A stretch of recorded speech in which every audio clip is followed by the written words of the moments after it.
Hey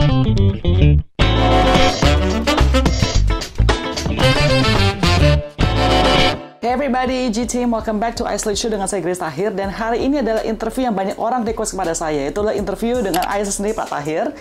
Dan ini adalah interview yang dimananya satu-satunya gue akan pakai notes gue karena gue sangat nervous, oke? Dan kemarin saya juga udah tanya kepada kalian semua, apa sih yang kalian pengen tahu dari Pak Tahir?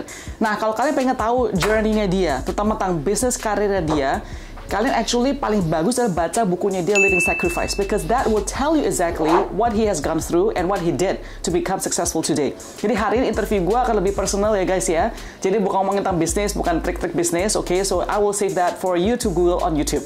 Thank you Pak ya to be here today. I'm really nervous. My honor. Welcome to Islate Show. Yeah. Oke Pak, pengen tanya nih Pak, banyak orang merasa terinspirasi dengan Papa, oke? Termasuk orang suka ngomong ke saya, oh Papa kamu inspiratif dan segala macam.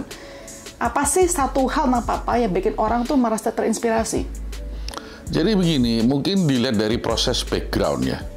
Karena kebetulan saya lahir daripada keluarga yang tidak mampu, sehingga proses ini menjadi menarik ya. Dan dari proses ini banyak filosofi-filosofi yang timbul. Kalau Anda interview orang kaya, dia tidak bisa banyak bicara filosofi karena dia lahir sudah kaya, semua sudah tersiapkan. Dia hanya bisa bicara bagaimana dia hebatnya, make money here and there.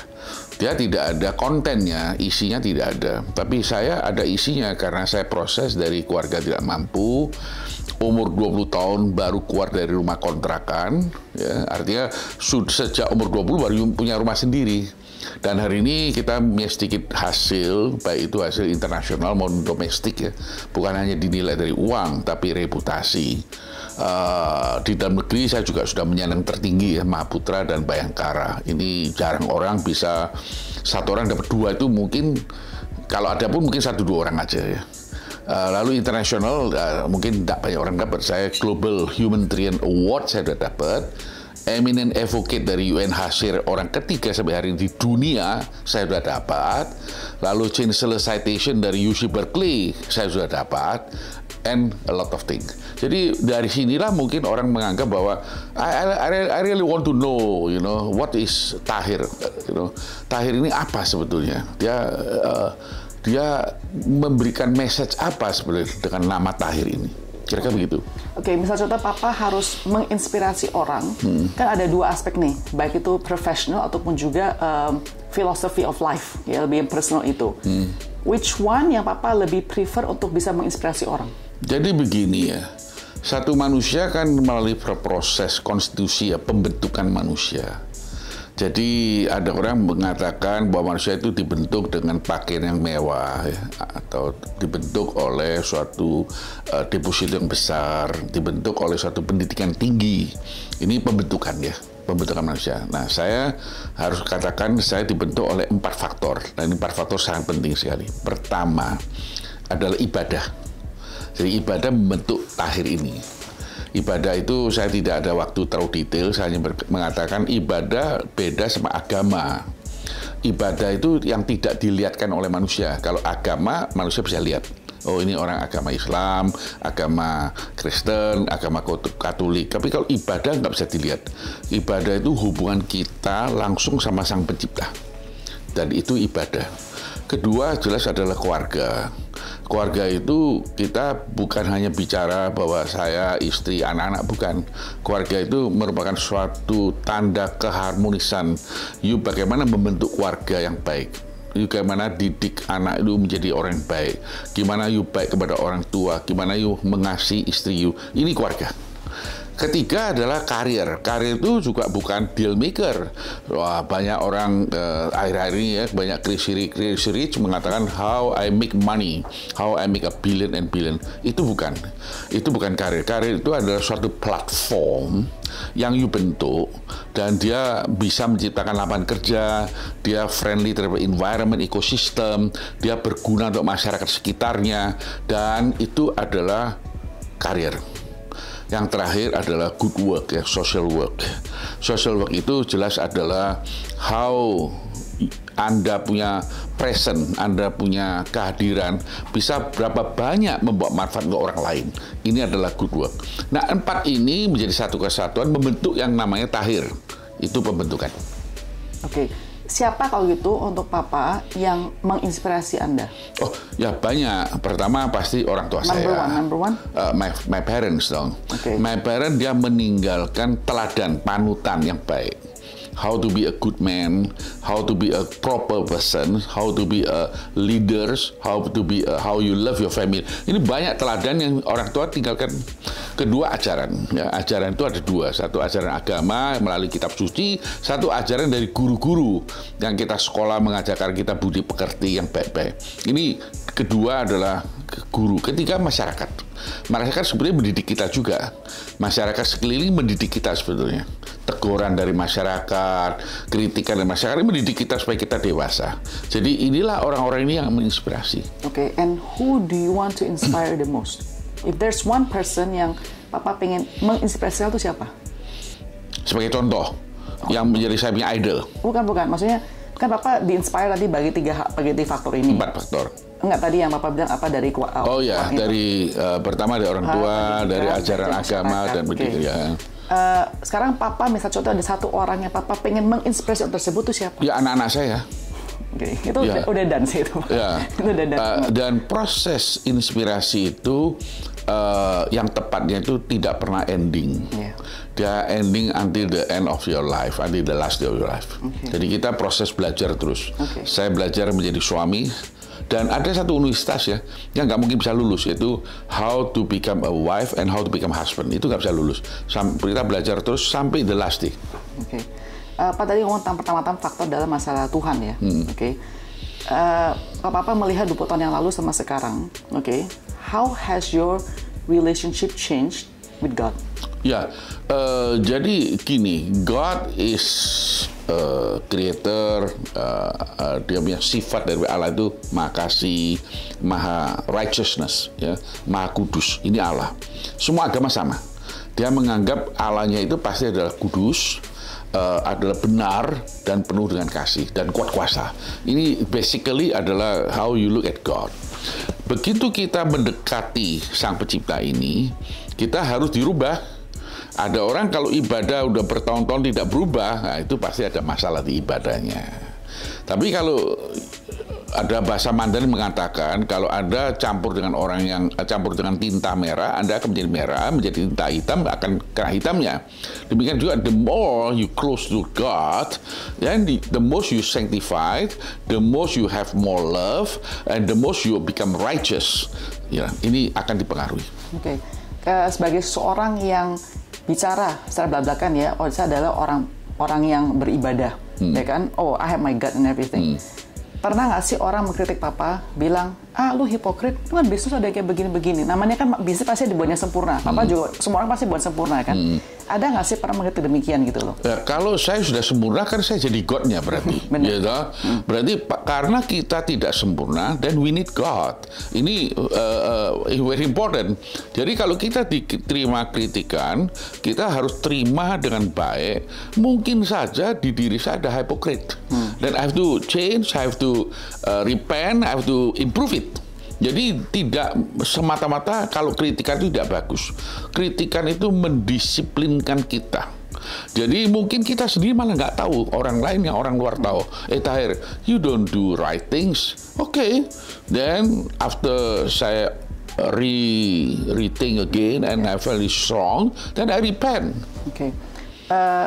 Dari begitu banyak orang, dan banyak orang juga yang struggle dari Papa, seperti Papa, yang dari humble beginning, ya kan? Kenapa menurut Papa Tuhan mempercayakan kepada Papa people, orang-orang dan juga things, ya kan, kepada Papa? Why is the reason you think? Because you ask about why, then you have to ask God, because that's not my decision. Tapi actually kan Papa ada introspection, thinking about it. Why? Gini maksudnya, kan banyak orang juga struggle like Papa, they humble beginning, ya kan? You know what I mean? Tapi dan mereka juga pasti ada banyak kerja keras, tapi nggak sukses. Nggak sukses gitu. Jadi kenapa Papa yang diberkatin gitulah? Di entrust. I have to tell you, I have no answer. I have no answer for that. And saya tidak mau terjebak masuk ke dalam satu perangkap yang terus saya menanya kenapa Allah berbuat gini, kenapa Allah berbuat gitu. Yang penting bukan kenapa Allah memberkati Anda. Yang penting itu yang Allah titipkan pada Anda itu how you make use, you know, not for yourself, but you are just a distribution channel for God blessing to a lot of people. Nah, kalau sudah menyangkut poin ini, saya mau kasih tahu putri saya. Kita di hidup itu ada masalah objective of life and process of life. Kenapa manusia gagal? Ini sering salah. Misalnya, saya menjadi orang kaya, itu tidak pernah menjadi objective of life. Itu adalah mean of life. Kalau itu terbalik, oke, saya punya objective of life menjadi orang kaya. Sekarang saya udah jadi orang kaya. Then how? Nah, saya pikir how I can be indulgence, you know, how I can lose my lust, you know, how I want to enjoy life. This is the problem. Tapi kalau you anggap bahwa kekayaan itu adalah proses hidup, then second question come, what is the objective then? What is the objective you become a rich man? Then this is very important. The objective of life, only one for everybody in this life, for human mankind, is to be blessing to a lot of people. Jadi Anda mungkin hadir, keluarga Anda merasa, wah, saya punya orang tua yang baik. Istri mengatakan saya punya suami yang baik. That's the first step. Kalau kapasitas diperlebar, then your whole family think, oh, we have a family called Tahir. I think he's a blessing. Kalau lebih besar lagi, community society. Dia bilang adanya Tahir, kita di blessing. Kalau lebih besar lagi negara, lebih besar dunia. Ya, we have a lot of people like that. Einstein, Edison, Bill Gates, you know, this all become a blessing to the world, malah. It depends on the capacity. Oke, dan saya mau share bahwa dari kecil saya ingat banget Papa terus bilang be a channel of blessing to others. Saya terus ingat dari kecil tuh masuk ke That is the objective of life. Ya, setuju Pak. Pak, boleh tahu nih ya, Papa kan dulu susah banget dan kapan sih ya Papa itu satu momen gitu loh ya, yang baru sadar kayaknya, oh, I'm actually, saya ada turning point nggak tuh momen itu kayaknya, oh, I'm actually financially I would say financially okay gitu. Maksudnya bukan okay cuma okay, cuma saya kayaknya, oh, I'm financially very blessed now. Ada nggak satu momen tersebut itu, wow? Pasti gitu. ada. Kapan itu, Pak? Ya, I don't remember the date, but you know, for so many years already, I always feel I'm blessed. You know, I always feel that I'm not deserved. I always feel that, why God bless me so much. There's always a question to myself, and I have no answer for that. But I don't want to be trapped into the answer. Why not I spend more time that let me use the money for blessing other people. That's more important for me. Daripada saya harus mikirin kenapa Tuhan berkati saya, sekarang saya udah punya. I don't want to trap on that. I think that's not important and useless. Yang terpenting, you look ahead. You know, sekarang Tuhan berkati Anda dikasih 1 juta rupiah, Anda dikasih 10 juta rupiah. How you make use this? Karena ada suatu prinsipal, Grace, bahwa di dalam kitab suci agama apapun, kita bukan owner. Yes. Gusti Allah tidak pernah memberikan hak milik kepada manusia. Allah hanya memberikan hak mengelola. How you manage your wealth. If this is the case, kalau memang kita akui ini, maka kita perlu wisdom. How you manage your wealth. Ini very important. Papa juga pernah share ya kepada kita bahwa despite all that you have accomplished, ya kan, Papa masih merasa nggak pede. Oke, kenapa, Pak? Ini pasti berkaitan dengan mudah waktu kecil proses. Karena kita dari basically poor family lah ya. Karena orang tua saya kan nyewain becak. Dan kita hidup adalah dari setoran orang-orang tukang becak kepada keluarga kita. Pasti itu membuat kita ada inferiority complex yang sangat dalam. Lalu kita bertumbuh, kita lihat bagaimana orang luar, sebagian orang luar, tidak semuanya, misalnya menginjak orang tua saya, menekan orang tua saya, ataupun menghina orang tua saya, termasuk family sendiri. Itu memperberat kita punya inferiority complex. Dan itu adalah suatu proses Dia bukan knowledge, kalau knowledge saya bisa lupain, tapi proses, dan dia mendarah di badan saya. Jadi akibatnya, konsekuensinya, satu, saya tidak bisa terima, tidak bisa lihat ada kejadian-kejadian yang orang susah ditekan sama orang kaya. Ini saya tidak bisa terima. Saya selalu merasa habitat saya actually adalah orang yang lemah. Ini habitat saya. Meskipun hari ini mungkin ada majalah mengatakan saya salah satu orang terkaya, tapi saya punya habitat adalah di orang miskin. Kalau saya kembali ke rombongan orang miskin, saya merasa comfortable. Saya merasa peace of mind. Karena actually dia my habitat. Ini penting. Jadi inferiority complex itu akan pelan-pelan hilang dengan masa kita lebih tua, dengan masa kita lebih banyak membantu orang lain, pasti mindernya mulai kurang. Sekarang kita ngomong masalah, tadi Bapak bilang keluarga ya Pak ya, menginjak Papa. Papa tulis di buku ya, jadi bukannya kita ngomong peraturan baru. Masuk dalam keluarga mertua, Riyadi ini. Seberapa susahnya pada saat itu, pas pertama kali masuk keluarga Riyadi, seberapa susahnya masuk untuk adjust dalam keluarga tersebut? Jadi gini, Chris, keluarga itu ada culture, ada dia punya filosofi sendiri, ada dia punya keyakinan. That's what happened with Tahir punya family maupun Riyadi family. But the fact is, waktu saya nikah menjadi suami daripada putrinya Mokhtar Riyadi, saya dalam keadaan orang biasa, gitu. Kerjaan belum jelas. Ya. Saya masuk ke dasar keluarga yang waktu itu dia pengen banknya Prestige. Ya. Pasti ini adalah suatu fact finding bahwa we are different level. Oke. Kita harus lihat dari dua aspek. Satu, how the family treat me. Pak Mokhtar itu adalah luarnya modern, dalamnya kolotnya setengah mati. Ya, dia sangat dipengaruhi oleh Chinese philosophy ya. Ya, misalnya dia lebih pentingkan anak laki. Ini kita nggak bisa tegur dia salah atau betul. Karena dia memang menerima ajaran yang demikian. Dia adalah orang kolot yang dia ngerti sekali mengenai Chinese culture, Chinese literature, Chinese history. Dia expert. Dia dipengaruhi itu, dan there's nothing to be blamed, gitu. He's right, gitu. Nah, kita ini dari modern society yang ajaran dari Western, kita merasa ya anak itu fair, harus fair, semua suami laki perempuan harus fair. Ini culture yang berbeda.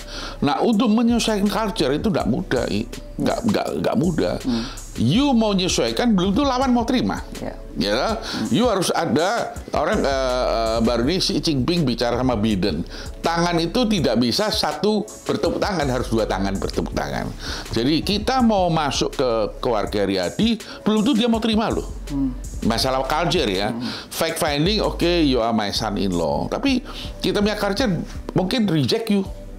Nah, we are not same culture, we are not same level. Itu bisa saja. Saya tidak mengatakan Pak Mokhtar demikian, tapi saya mengatakan adalah culture lawan culture is the most difficult. Okay. Ya, tidak mudah untuk menyesuaikan. Karena culture-nya satu culture mau, satu culture belum tentu mau. Jadi untuk match ini tidak mudah. Dan saya menemukan sampai hari ini belum bisa melting. I don't know why, I don't know. Tetapi aspek kedua, my wife anaknya orang kaya, tapi dia bersedia turun tahta. Nikah dengan orang biasa, dan dia menyesuaikan diri, dia accommodate, dia mendukung suaminya meskipun suaminya orang biasa. Ini a great story, ya. We have no time to tell this story, but it's a great story. So you harus lihat dari dua aspek, Riyadi family minus my wife dan my wife sendirian. Jadi two different entity. Tapi kan Papa kan juga suka share bahwa throughout you becoming part of Riyadi family ini banyak ups and downs-nya lah relationship-nya, ya kan? Banyak hal-hal yang mungkin bitter sekali mungkin ya Pak. Yeah. Okay. How is your relationship right now with the Riyadis? Begini, relationship itu ada dua macam. Satu, misalnya you masuk rumahnya orang diundang ke dalam. Satu lagi, you tidak pernah diundang di dalam, you di luar pagar, tapi jabatan tangan. Ya, tiap hari jabatan. Saya hanya mengumumkan bahwa saya dengan keluarga Riyadi itu, saya di welcome, tapi di luar pagar. Jadi, saya shake hand aja di luar pagar, we are close, but there is a fence. Ini menurut saya, there's nothing wrong. Tadi saya ulangi lagi, saya tekankan, there's nothing wrong. Tidak bisa di-blame, bisa saja Tahir yang nggak baik. Nah, karena Tahir nggak baik, maka keluarga kita nggak bisa terima dia. Bisa saja. So you cannot just one direction. Oh, ini salah Pak Mokhtar. No, I think it's not fair if you put all blame on the Pak Mokhtar tadi. I just can say that there is a two culture, different culture. In order to match this culture, it's not easy. Papa sendiri kan dari desire-nya Papa betulnya pengen diundang, bukan cuma di luar. Enggak juga.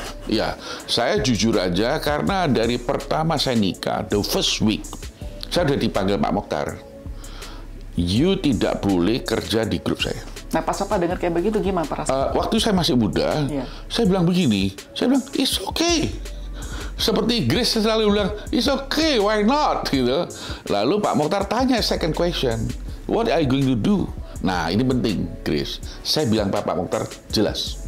One day I'll beat you. Kenapa Papa saya tahu bisa ada confidence? Where did that come from? I do not know where it come from. It's 48 years ago, I forgot. But I tell Pak Mokhtar clearly. Okay, so mungkin agak different ya Pak ya. Dari Papa pas kecil growing up, despite your humble beginning dan susah, Papa pernah merasa nggak sih bahwa you are gonna be someone great? No, I always feel that one day I have to become great. Tapi nggak pernah ada satu feeling kayaknya. I will be great. No. But I have to fight. Jadi ada that. Ada. That's actually a motor who push me until today. Yeah. Okay. You know why? Bukan I want to be rich man, karena saya lihat begitu banyak orang susah dalam hidup ini. Dan I've done it now. Saya ke Timur Tengah, di mana agamanya mereka Islam, mereka orang Arab, tapi I don't feel different. Saya ke Timur Tengah, saya ketemu orang Syrian, saya ketemu Palestinian, I feel just like brotherhood. Sekarang baik lagi ya Pak ya ke Mas Aryadi tadi ya Pak ya. Papa bilang terus beda budaya ya kan. Nah Papa sendiri sekarang satu dari keluarga Papa dari luar ini ya, yang beda budaya sekali. Will you do something different from what the Riyadis did at the time? Of course. Atau you will do something different? Of course, definitely. What would you have done? I will change. Okay, if I treat my children good, that's a compulsory. It's a must because they are my children. But I also treat my two sisters good. I also treat their children good. I also treat their grandchildren good. I support them, you know. So it's very important. I learn from a mistake from other people, then I try to improve it and I try to practice it in my whole big family. Papa sekarang di hidup Papa ini ya, who do you trust the most? Of course my children, of course my wife, of course my mom. Of course. Nggak, maksudnya Papa bisa share idea gitu. Soalnya Papa gitu. Oh, share idea different ya. Trust itu different. Trust apa dulu? Trust maksudnya trust like to become like a sounding board ya Papa gitu. Oh, sounding board ini nama soulmate ya? Yeah, soulmate ini kan ada levelnya. Nah, saya merasa di keluarga saya levelnya terlalu tinggi. Jadi I cannot share my idea to my family ya. Okay, Papa akan ada perkataan famous bilang ini ya. It's very lonely at the top. Do you feel lonely? No. I know this statement because this is a Chinese statement. I have make a correction of this statement because I'm the rock climber. I climb mountain by mountains. So when one mountain I've climbed to the top, then immediately I don't stay there to feel cold, lonely. That's all nonsense. I try to immediately, instantly to climb another mountain. So I'm busy for that. I never think about loneliness and blah blah blah. Berarti yang juga saya tanya Pak ya, Papa kan gone through a lot of challenges, even as recent as 2 years ago, ya kan? Apa sih yang Papa kerjakan untuk apa ya? Untuk to help you, ya apa mentally especially untuk face and overcome those challenges. Okay, first responsibility. You have to have responsibility. As a banker, I responsible to so many depositor. They deposit trust in my bank. So I have the responsibility to protect their interest. One. Second, I have a commitment. I don't run away from commitment. Yeah. I do things, I take responsibility, I commit. That is, I can show to, I can be proud of my life for 70 years. Okay. So, jadi pasti orang terus merasa Papa itu ada seorang yang gigih ya Pak ya. I think that's the one word to describe you. Papa tuh bucin bukan? Bucin itu apa? Budak cinta.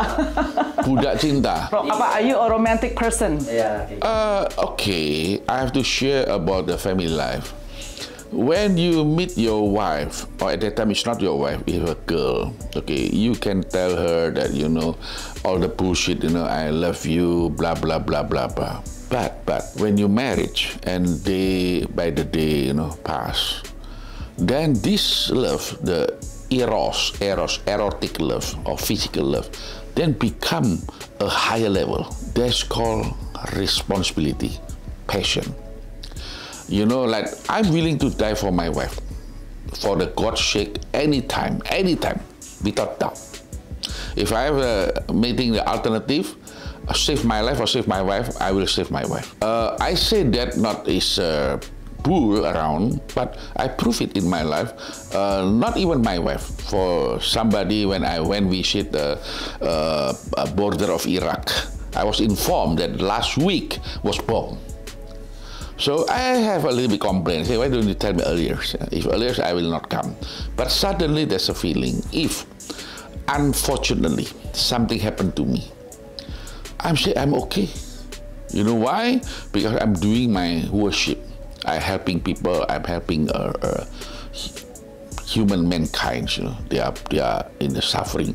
So I'm okay. I'm willing to do that. So I have this kind of the character. I have this kind of commitment. So, if I want to show my wife, say, I love you, that's okay, that's good maybe. But more important, deep in your heart, sure, you are willing to die for your wife, to die for my mom, to die for my children. That is your father. And kalau Papa bisa describe satu kata saja untuk describe Papa, what would that be? Me? Yeah. I'm Putin. Yeah. There's the only ones in the world today who can against, you know, the superpower. Then he's my idol. Oke, Pak. Sekarang pertanyaan selanjutnya adalah dari netizen ya, Pak ya. Jadi bukan dari gue, Pak ya. Jadi apa Papa pernah, kan sekarang Papa sangat rich sekarang kan, tapi Papa pernah nggak sih keluarin odol sampai pecah-pecah sampai lipet-lipet? Of course.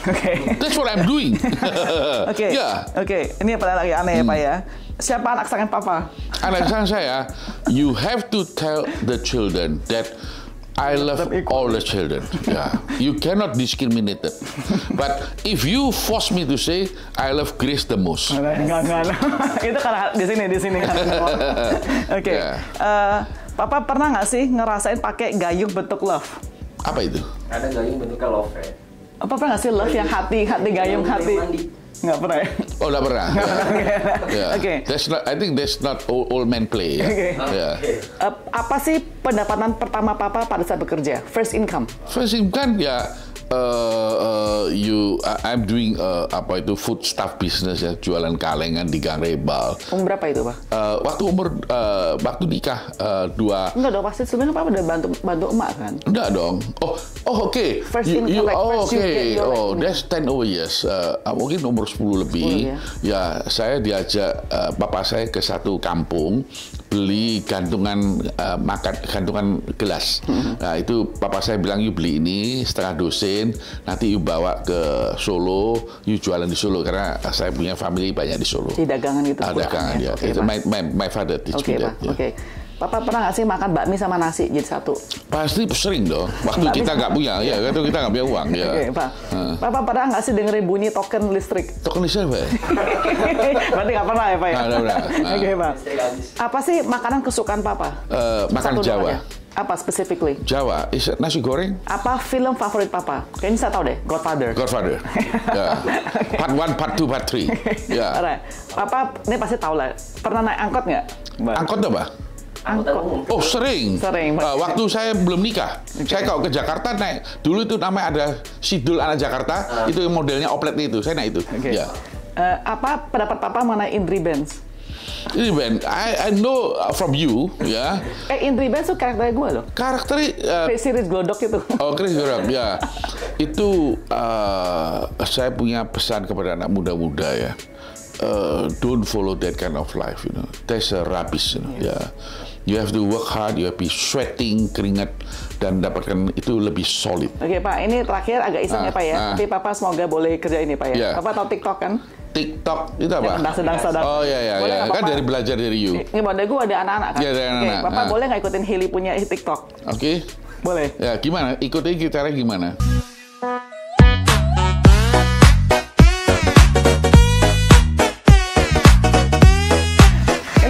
Pertama kali dan the only time you'll see Pak Tahir main TikTok, guys. Okay. Pak, thank you so much ya Pak ya. Thank you Pak ya. God bless ya Pak ya. Thank you so much. Thank you everybody. Oops.